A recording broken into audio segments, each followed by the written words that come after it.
E sejam bem-vindos ao primeiro episódio do podcast Zero Glúten e Lactose. Vocês sabem, a revista Zero Glúten e Lactose foi criada em 2019, em plena pandemia. Os celíacos precisavam de informação, então a revista veio para ajudar. Temos a versão física que vocês já conhecem, que está aqui em minhas mãos, que você encontra muito conteúdo seguro aqui nessas páginas. E também temos a versão digital, onde você pode encontrar todas as edições no seu celular, no seu notebook, para você ler todas as informações seguras. E também o podcast Zero Glúten e Lactose é em parceria com Um Rolê Sem Glúten. Um Rolê Sem Glúten é a minha página, como vocês me conhecem, a Dani do Rolê. E lá eu te conto um pouquinho como que é ser uma adolescente celíaca, te mostro um pouco do meu dia a dia, te dou algumas dicas e também agora tem o projeto Um Rolê por Curitiba, que eu te levo por vários locais seguros aqui de Curitiba para você conhecer tudo sobre. E temos uma convidada mais do que especial, a doutora Daniele, como vocês conhecem, a doutora Dani. Ela é gastroenterologista pela FEBG, Federação Brasileira de Gastroenterologista. Ela também é consultora técnica da FenaCelbra e especialista em doença celíaca e desordens relacionadas ao glúten pela Universidade Salvador de Buenos Aires. Então seja muito bem-vinda, doutora Dani. Obrigada, é um prazer estar aqui com você. E vamos começar, a gente separou várias perguntinhas aqui para você. Então, vamos lá. Segundo a OMS, pelo menos 1% da população mundial é celíaca. No Brasil, mais de 2 milhões de pessoas são celíacas, e esses números tendem a aumentar. Infelizmente, os desafios também aumentam. Doutora, na sua opinião, quais são os principais desafios da doença celíaca no momento e quais seriam as soluções para superá-los? Eu acho que o principal desafio é obter um diagnóstico, né? Então, começa por aí, que o paciente consiga o seu diagnóstico de doença celíaca. Sim. A partir disso, principalmente em relação à inclusão social, a vida social que tem que ser ativa, onde comer, como viajar, orientação. Então, o que a gente precisa é de muito conhecimento. Então, projetos como esse são importantes para que a gente consiga disseminar o conhecimento. Quanto mais a pessoa souber sobre essa doença, melhor vai se cuidar. Sim. E de acordo com uma pesquisa da FenaCelbra, desses números, 80% dos brasileiros ainda não têm o diagnóstico. E 70% das pessoas têm o diagnóstico somente depois dos 20 anos. Na opinião da doutora, quais fatores explicam esse retardo e ausente do diagnóstico? É uma doença muito plural. Ela tem sintomas muito diversos. Então, pode ir desde uma queda de cabelo, até uma infertilidade, sintomas digestivos que acabam chamando mais atenção, como diarreia, constipação, sangramento intestinal. Nas crianças, déficit de crescimento. Então, veja, é muito variado o sintoma, os sintomas e os sinais. Então, isso dificulta o diagnóstico e dificulta também que o médico pense num diagnóstico, porque engloba muitas especialidades, não só a gastroenterologia. Sim. E a doutora poderia explicar um pouquinho para nós sobre os fatores genéticos e ambientais da doença celíaca, como são os testes genéticos, rastreamento familiar? O teste genético hoje, ele serve para excluir a doença celíaca, ele não faz diagnóstico. Então, a gente testa principalmente 2 genes, o HLA-DQ2 e o DQ8. Só que a gente tem que lembrar que até 30% da população tem o gene positivo para a doença celíaca, mas somente 1% vai desenvolver a doença ao longo da vida. Então, o fato de você ter a genética não significa que será celíaco. Para que seja celíaco, tem que despertar essa doença, tem que acontecer algum gatilho. Esse gatilho pode ser ambiental, né? Por exemplo, o uso de antibiótico precocemente, lá na primeira infância, algumas infecções intestinais, algumas infecções virais, ou até um gatilho emocional, que podem ser tanto emoções positivas quanto negativas, coisas boas ou ruins, casamento, divórcio, luto, gestação, vestibular, tudo que possa alterar muito suas emoções, pode ser um gatilho para doença autoimune. Sim. E um artigo de extrema importância produzido pela doutora foi capa, né, da 8ª edição, como vocês viram. E a doutora poderia explicar um pouquinho sobre a doença celíaca potencial que você comentou na revista? Então, a doença celíaca potencial é quando nós temos os anticorpos positivos para a doença celíaca, porém a biópsia é negativa. Então, isso pode acontecer na infância e a criança negativar os anticorpos e não desenvolver a doença celíaca. Mas na vida adulta é mais difícil que isso aconteça. Na vida adulta é mais provável que não tenha havido tempo ainda para a biópsia se alterar. Isso é muito frequente. Então a gente tem as alterações de anticorpos, mas o duodeno ainda está normal, que o nosso padrão ouro do diagnóstico é a biópsia alterada de duodeno. Então muitas vezes não houve tempo para que isso acontecesse. Então celíaca potencial quando a gente tem anticorpos, porém sem biópsia positiva. Entendi. E não existem graus, né, da doença celíaca. A intensidade dos sintomas não fala se a pessoa é mais ou menos, assim como não existe meio grávido, não existe meio celíaco. A doutora poderia falar um pouquinho sobre isso? A gente tem grau de comprometimento intestinal. Mucosa mais comprometida ou menos comprometida, que é a classificação de Marsh, que todo celíaco gosta de saber. Marsh 0. Já está sabendo, né, e quer saber a sua classificação. Mas de doença, não. Não importa se você é assintomático, se tem sintomas muito exacerbados ou não. A doença existe e deve ser cuidada da mesma maneira. A gente ouve muita gente falar, eu não cuido tanto porque eu não tenho sintoma, eu posso comer um pouquinho que não me faz mal. Isso não existe. Uma vez celíaco, tem que lembrar que tanto a ingesta do glúten quanto a contaminação cruzada causam o mesmo dano, são tão nocivas quanto. Entendi. E existem pessoas que param de consumir o glúten antes dos exames. E sabemos que essa é uma decisão equivocada. A doutora poderia falar um pouquinho mais sobre isso? Isso é bem complicado. Agora a gente tem uma dieta da moda que é a dieta sem glúten, que ela acaba nos atrapalhando, porque as pessoas entenderam que um glúten é um grande vilão. E, na verdade, ele é um vilão para quem tem alguma desordem relacionada a ele. Senão, não. Senão, não faz sentido. Só que quando a gente retira o glúten, a gente pode ter um falso negativo. Pode ter uma biópsia falsamente normal, anticorpos negativos e não se faz o diagnóstico. Mas quando a pessoa tira o glúten, ela não tira da maneira correta. Ela tira o glúten que ela está enxergando. E não tira o glúten da sua vida, como na doença celíaca. Tira do prato ali. Ele não come o trigo, geralmente. Mas a gente tem que lembrar que o glúten está presente em outras coisas, né? Nos cosméticos, nos medicamentos, até mesmo em balão de aniversário, preservativos. Então, existe glúten em outros objetos e outros alimentos. Então, é muito importante que antes de retirar o glúten, se tente um diagnóstico. Senão, a gente tem que fazer uma coisa que é o desafio do glúten. Reinserir o glúten na vida por 2 ou 3 meses, para depois repetir os exames. E que é um transtorno, né? Sim. Acaba adoecendo o paciente.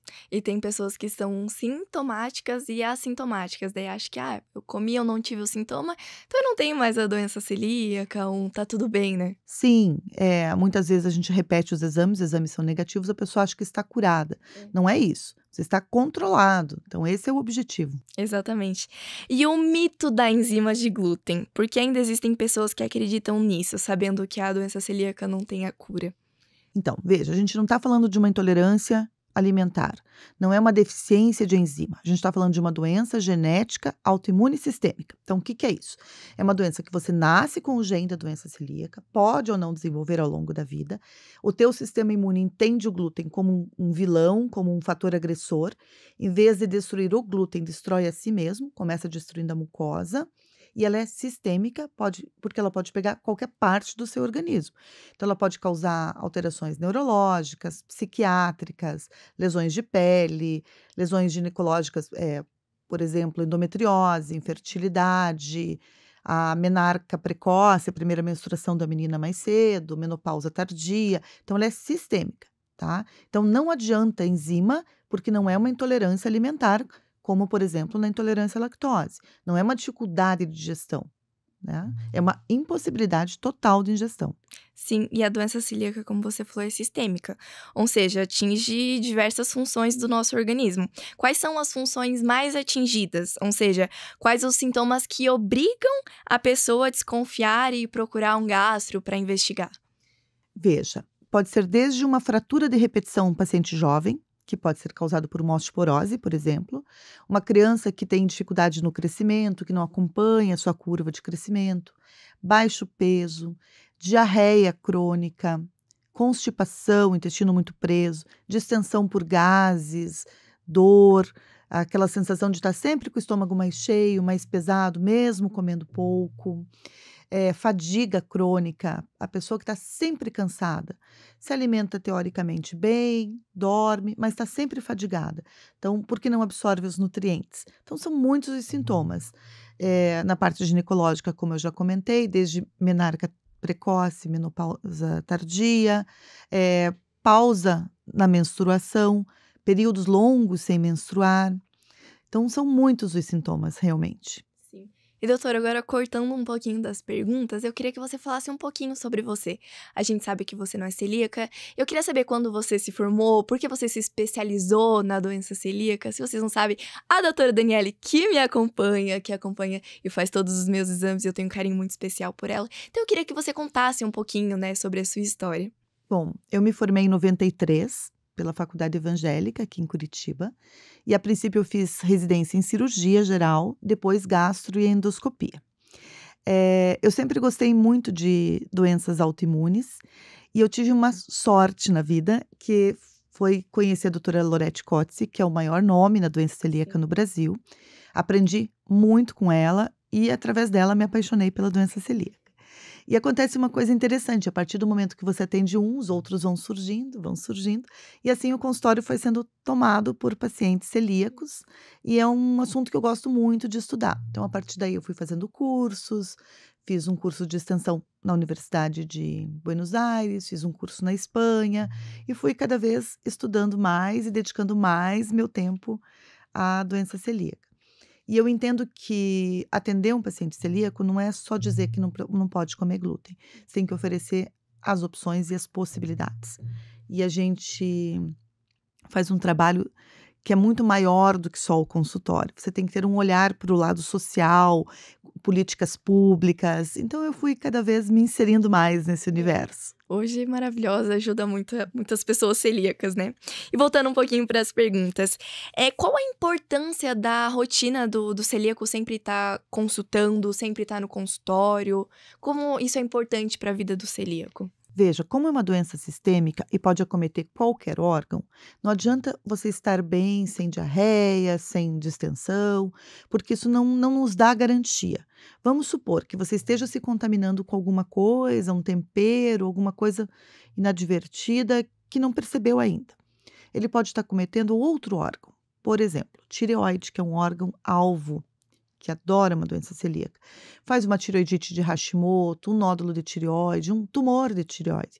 Se a gente não estiver acompanhando, fazendo os exames de rotina, a gente não vai saber nunca. Então, não basta endoscopia com biópsia, exame laboratorial. A gente inclui também ultrassom de tireoide, ultrassom de abdômen, uma densitometria para ver a saúde óssea. Você tem que ver esse paciente como um todo, né? Acompanhar, ver o lado emocional, se está bem, se tem alguma alteração, como depressão, ansiedade. Então, tem que acompanhar o paciente para ver se a absorção de nutrientes está adequada, se o desenvolvimento escolar, no caso das crianças, está tudo certo. Então, é muito importante que haja periodicidade nesses exames e nas consultas com gastroenterologista e nutricionista. Sim. E no caso de uma gestação de uma mulher celíaca, quais são os cuidados? Como é essa gestação? Uma gestante celíaca que cuide da dieta e cuide da contaminação cruzada tem exatamente o mesmo risco de uma não celíaca, igualzinho.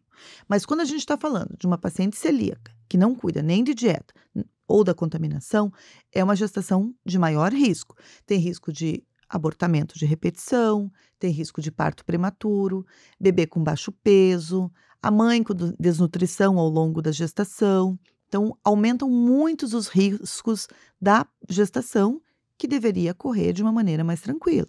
Então, é muito importante a mulher em idade fértil fazer o acompanhamento.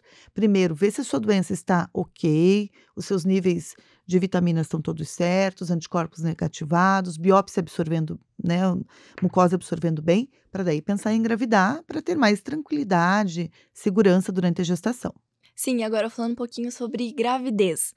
O filho dessa celíaca é necessariamente celíaco? É 50% de chance? Como isso funciona? Logo que o bebê já nasce, já faz o exame para descobrir? Tem que inserir o glúten? Como que funciona? Veja, o familiar de primeiro grau tem uma possibilidade maior do que a população geral. Então, sempre tem que fazer o rastreamento familiar. Quando a gente fala do bebê filho da celíaca, ele só vai ter um gatilho para desenvolver a doença celíaca quando ele tiver o contato com o glúten. Enquanto ele não ingerir glúten, não tem nenhum risco dele apresentar algum sintoma, tá? Não existe na literatura uma coisa estática dizendo como deve ser. Primeiro se acreditava que tinha que aguardar mais, quanto mais se esperasse, mais tarde seria desenvolver a doença celíaca, depois que se inserisse o glúten mais cedo. A orientação que eu costumo dar para os meus pacientes é aguardar para não contaminar a sua casa, não inserir o glúten na sua casa, esperar que essa criança vá para a escolinha. Quando já estiver comunicando melhor, né, depois dos 2 aninhos, daí você insere o glúten, avisa o pediatra e vai observar curva de crescimento, ganho de peso, irritabilidade do bebê. Caso haja algum sintoma, alguma desconfiança, daí a gente vai começar a investigação. No caso dos bebês, talvez o mais indicado seja fazer o teste genético. Caso o teste genético venha negativo, a gente exclui o glúten. Isso ainda não está no protocolo do Ministério da Saúde, tá? Mas é uma possibilidade. Hoje, qual é o nosso arsenal para isso? Os testes de anticorpos e a endoscopia com biópsia. Segundo o protocolo europeu, antitransglutaminase, que é um dos anticorpos, mais de 10 vezes o valor normal, em crianças já fecha o diagnóstico. Agora, o protocolo vai ser mudado para que isso aconteça também em adultos. Até porque lá na Europa eles têm mais dificuldade do que a gente para a realização de endoscopia. Mas é importante lembrar que não há contraindicação, não há problema em se fazer endoscopia em crianças, desde que em lugares treinados para isso, com anestesista com habilidade, obviamente. Sim. E quais são os sintomas da doença celíaca que as pessoas mais costumam ignorar? Fadiga, alterações menstruais, osteoporose em jovem, queda de cabelo, unha frágil, irritabilidade, porque são sintomas muito vagos, né? Que podem ser referentes a qualquer patologia. Sim. E as pessoas costumam ignorar muito isso, né? E sobre o diagnóstico da doença celíaca, o paciente antes, quais os exames que ele precisa fazer para diagnosticar? Olha, doutor, eu tenho esses sintomas, qual exame, como eu prossigo? A gente começa com os exames de laboratório, que é uma imunoglobulina A total, IgA total, antitransglutaminase A e, em crianças também, o antiendomísio, IgA e IgG. Tá? A partir desses exames, conforme o resultado desses exames, e se houver uma forte desconfiança da doença celíaca, a gente já parte para endoscopia com biópsia de duodeno. Certo. E diagnosticou, eu sou celíaca. Quais são os próximos passos com um recém-diagnosticado, o que ele deve fazer após sair do consultório? É importante a gente orientar bem, assim, descontaminação da casa, o quanto é importante ter um lar seguro, em que não entre glúten, ou se for uma casa compartilhada, como ser compartilhada com segurança, louça separada, armários separados, como que isso vai acontecer dentro da casa. Cada família tem a sua rotina, e a gente tem que respeitar essas dificuldades e a rotina de cada um. Né? Só que tem que orientar exatamente como proceder em cada situação. Então, a partir do momento que descontaminam a casa, lembrar que tem que olhar a rotulagem de tudo que vai comprar, mesmo do arroz e do feijão, que podem estar contaminados com o glúten, né? Sim. A gente está falando de alimentos que são processados em multicerealistas, então pode ter também no mesmo ambiente a presença do trigo e pode contaminar esse cereal. Então é importante que o celíaco se atente para todos os rótulos, seja de alimento, de temperos, de medicamentos, de tudo que ele for consumir, cosméticos, né? Sim. E quais as deficiências nutricionais mais comuns da doença celíaca? Quais carecem mais cuidados? Anemia ferropriva é uma coisa que acontece com frequência, então alteração da absorção do ferro. Zinco baixo, alteração de magnésio, B12 alterada, todos os nutrientes e os elementos podem estar alterados quando a gente tem uma mucosa danificada, tá? A gente tem que lembrar que a nossa mucosa ela é parecida com os dedos de uma luva, né? Tudo isso aqui é a área de absorção. Quando a gente tem a doença celíaca, essas vilosidades, que são esses dedos aqui, eles se achatam. E a gente tem uma área de absorção muito menor. Então, os nossos nutrientes não são absorvidos adequadamente. E quando a gente trata a doença celíaca, as vilosidades retornam. E toda a nossa área de absorção retorna também. Sim. E quais as dicas, os conselhos que você daria para alguém que acabou de diagnosticar a doença celíaca? Primeira coisa é procurar a associação de celíacos do seu local. É muito importante você estar ligado às ACELBRAS, aqui no Paraná, a CELPAR, né? É muito importante, porque são pessoas que já estão habituadas, já têm os contatos dos fornecedores seguros, já têm dicas que são preciosas, coisas que sozinhos as pessoas demoram demais para descobrir. Outra coisa importante é que você tenha uma rede de apoio. A rede de apoio inclui a sua família, os seus amigos e os profissionais que te assistem. Então, quando a gente fala em rede de apoio, inclui também o seu gastroenterologista, nutricionista e psicólogo. A gente precisa da terapia também. É uma mudança muito grande na vida.